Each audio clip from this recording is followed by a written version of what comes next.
Okay, magandang araw Pilipinas. Sa araw pong ito ay pag-uusapan po natin. Ito pong isang senador na kung saan ay talagang bagamat siya ay senador na, ay nagagamit pa rin niya yung kanyang kagalingan sa pag-arte. Yung kanyang kagalingan bilang isang artista. Ito pong senador na ito ay malamang kilalang kilala nyo na bagamat marami tayong mga senador dyan na artista na katulad po ni Bong Revilla, Tito Soto, sino pa ba yung mga ano dyan na kilala natin, lalong-lalo na itong si Robin Padilla. Ngayon mga minamahal ko mga kababayan, sa rally po ng INC, kung napanood po ninyo, nagsalita po itong si Robin Padilla na para bagang masasabi nating sabog. At ako'y natatawa po sa kanyang naging testimonya. Isa po sa mga narinig ko sa kanyang mga pahayag, pinagmalaki pa niya na kung tutuusin daw, parang gusto niyang palabasin na pwede naman daw siyang hindi na pumasok sa politika. Dahil sa meron naman siyang magandang asawa, maganda yung asawa niya. So parang para sa akin, no need naman na sabihin niya yun eh. Kasi hindi naman yun ang kailangan talagang marinig ng mga nandoon eh. 'Di ba? Pero ba't niya sinasabi yun? Siyempre, pamamaraan niya yun. Parang gusto niya sabihin, artista naman daw. Talagang artista siya. Pwede naman daw siyang maganito, ganyan. Alam niyo, sa totoo lang, ako, hindi naman siya, no? Pero babasagin ko po yung kasinungalingan niya. Alam niyo po mga kababayan, kaya po humihimod sa puwit itong si Robin Padilla kay dating Rodrigo Roa Duterte bilang Pangulo ng ating bansa.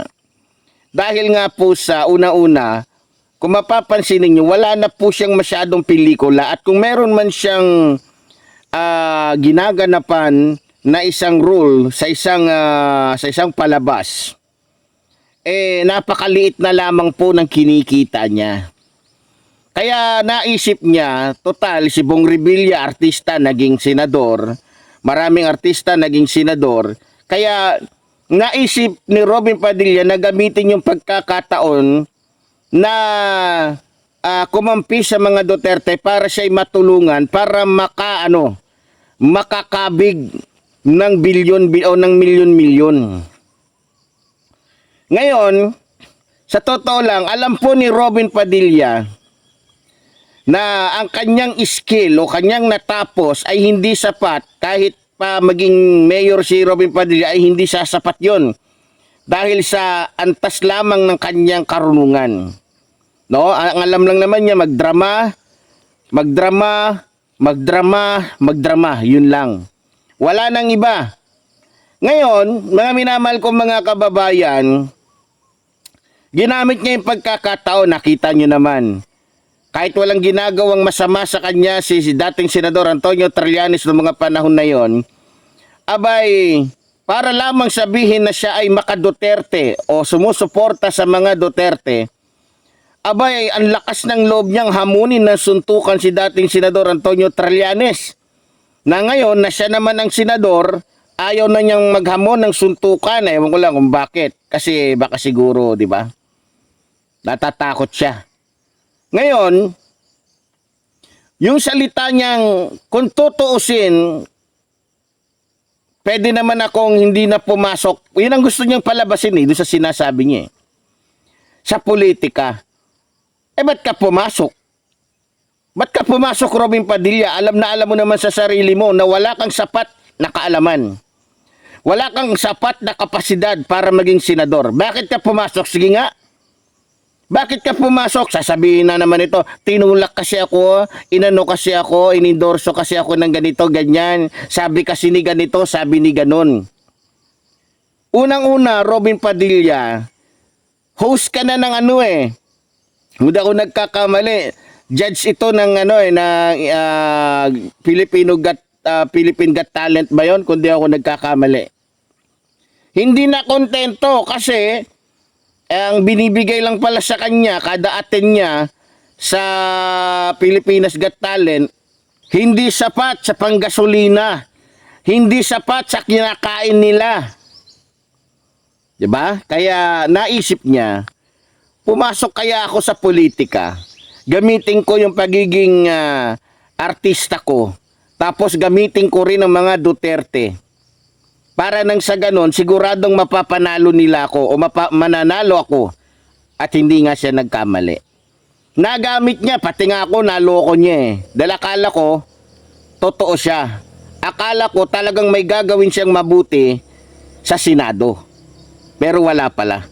So ngayon mga minamahal ko mga kababayan, kung ako po tatanungin nyo, doon po sa mga naging pahayag po ni Robin Padilla, doon po sa rally ng mga sungayan, para po sa akin mga minamahal ko mga kababayan, yun po ay diskarte na lamang niya. Pamamaraan na lamang niya para palabasin na siya ay mayroong concern o malasakit sa ating bansa, lalong-lalo na sa mga Pilipino. Pero gusto kong ipaliwanag sa inyo at gusto ko rin sabihin sa kanya, kasi yung sinabi niyang, para bagang ang labas dun sa sinabi niya na nagtitiis siya, parang gusto niya sabihin na kaya siya nananatiling senador at hindi bumababa sa kanyang pwesto dahil nagtitiis siya para sa mga Pilipino. Ganun po ang dating nun eh. Ngayon ang tanong ko po dito kay Robin Padilla, ano ba ang nagawa mo para sa bansang ito? Sige nga, sagutin mo ko, ano ang nagawa mo para sa bansang ito? Meron ba? Hindi ba't sa loob ng 4 na taon na ikaw ay naging senador, hindi ba't tanging ang mga Duterte lamang ang pinaglingkuran mo? Hindi ba't ikaw ay naging utusan lamang ng iilang tao, lalong-lalo na ng pamilyang Duterte? Ha? Di ba sabi mo pa nga, pinagmalaki mo ka pa nga kahit masunog ka, mangangamoy Duterte ka. Hindi ka mangangamoy Pilipino. Hindi ka mangangamoy hindi ka mangangamoy bilang isang taong makabansa, kundi mangangamoy ka bilang isang mangangamoy ka na amoy Duterte, na amoy ng isang demonyo.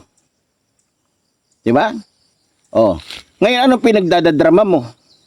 Una-una, pagdating sa paggawa ng batas, wala ka namang nagawa. Ngayon, kung sasabihin mong nagtitiis ka, mas nagtitiis kami sa'yo. Unang-una, dahil sa pagiging maka-Duterte mo. Pangalawa, dahil sa pagiging bobo mo. Unang-una, lahat ng mga naging galawan mo dyan sa Senado, ang nakita ko lang na talagang pinakamagandang nagawa mo, alam mo kung ano? Yung wala ka sa loob ng Senado. Sa lahat-lahat ng nagawa mo, ang nakita ko lang pinakamagandang nagagawa mo, yun yung hindi ka pumasok sa Senado, yung hindi kita nakikita sa Senado. Yun ang pinakamagandang nagagawa mo, yung hindi ka nakikita ng mga Pilipino na panguya-nguya lamang habang mayroong trabaho ang mga senador.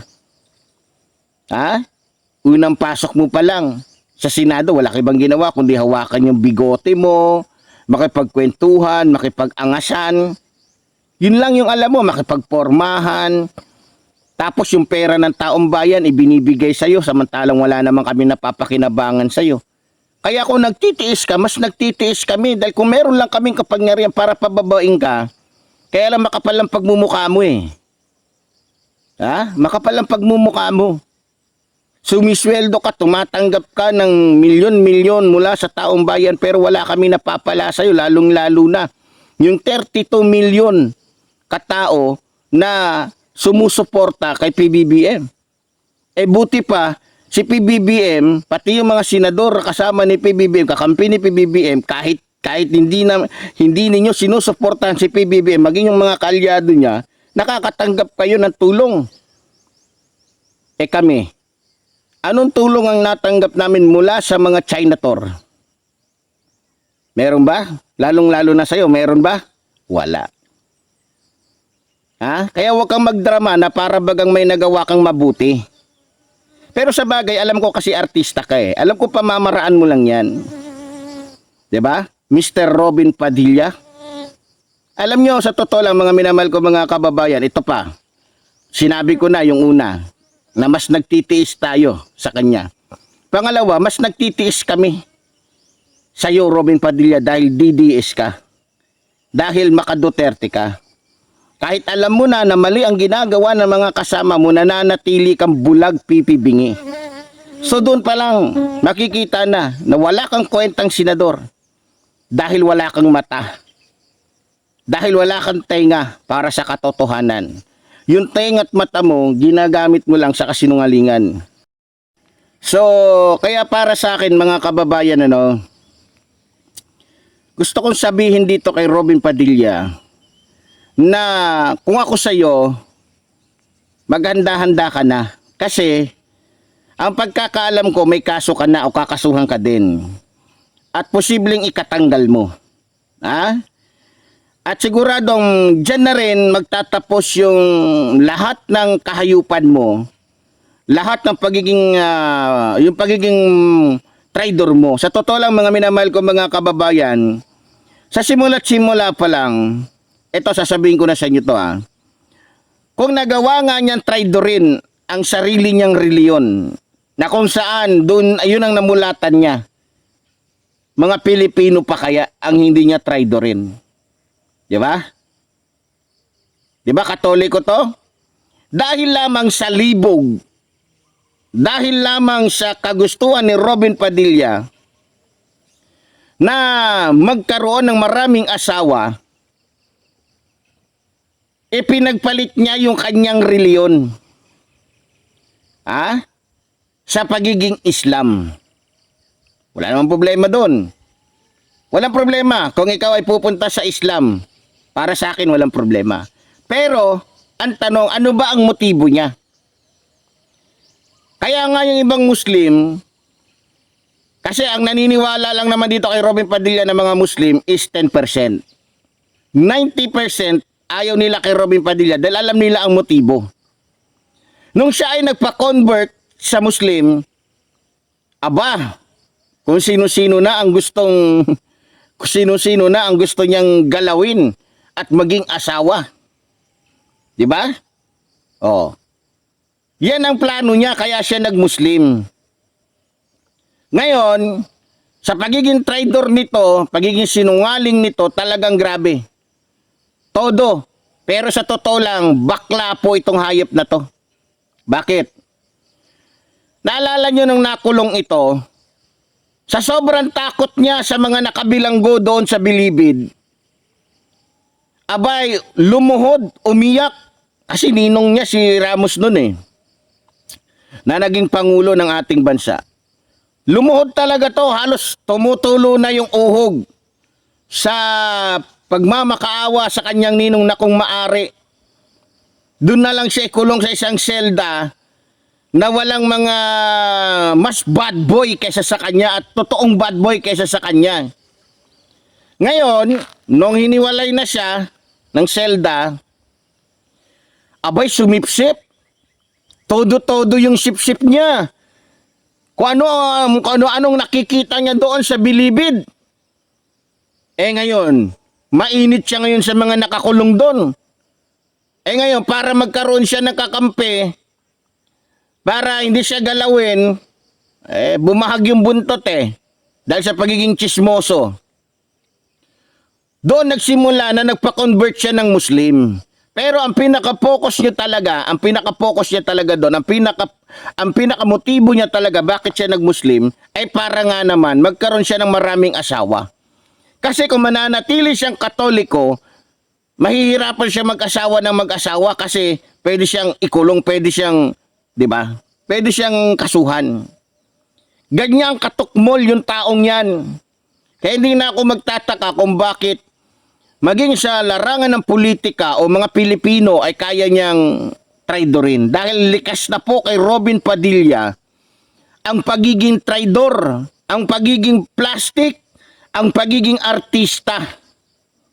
Kaya kung ano man po ang nakikita natin sa kanya mga kababayan, isipin na lang natin yan. Yan po ay drama.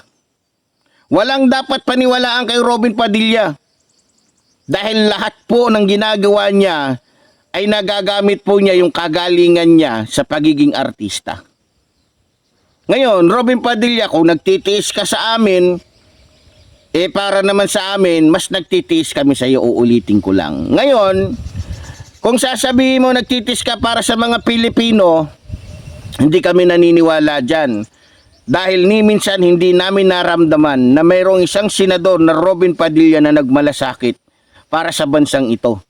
Tameme ka nga pagdating sa issue ng pangaagaw ng bansang China sa West Philippine Sea. Parang gusto mo pang palabasin na mas may mali pa ang bansang ito kaysa yung China na nananakop. Ganyang kakagaling Robin Padilla. Sa bagay, hindi na ako magtataka. Pagkatapos niya maging ganito, ganyan, ngayon inaangkin na naman niya na siya daw ay may lahing Chinese. Ewan ko ba? Dati sabi niya, siya daw ay may lahing Espanyol. Hindi ko maintindihan dito kay Robin Padilla. Talagang ano to, hindi ko wala tayong dapat paniwalaan sa taong yan. No? Puro forma lang ang alam niyan, pero utak wala yan. Diba? O biro mo, wala nang nagawa sa Senado. Pero pagdating sa paghahamon ng suntukan, o pati ba naman yung matitinong tao katulad ni Kiko Pangilinan, abay kung gusto pang korsonadahin, dyan magaling si Robin Padilla. Kasi hindi na ako magtataka. Kaya nga hindi yan tinatanggap doon sa mismong lugar nila, doon sa Dait. Hindi yan pinapasok doon sa Kapitolyo. Dahil ba't nga naman papapasukin yung ganyang uri ng tao? Baka mamaya magkalat pa ng lagim yan. Mismong sa lugar ni Robin Padilla, hindi katanggap-tanggap yung pagmumukha niyan. Kaya kawawa lang yung mga naloloko ni Robin Padilla. Yun lang ang masasabi ko, mga minamahal ko, mga kababayan. So muli po, tulad po ng sinasabi ng lingkod, mabuhay po ang ating inang bayan, mabuhay pa nagmamahal sa ating bayan. Maraming salamat po.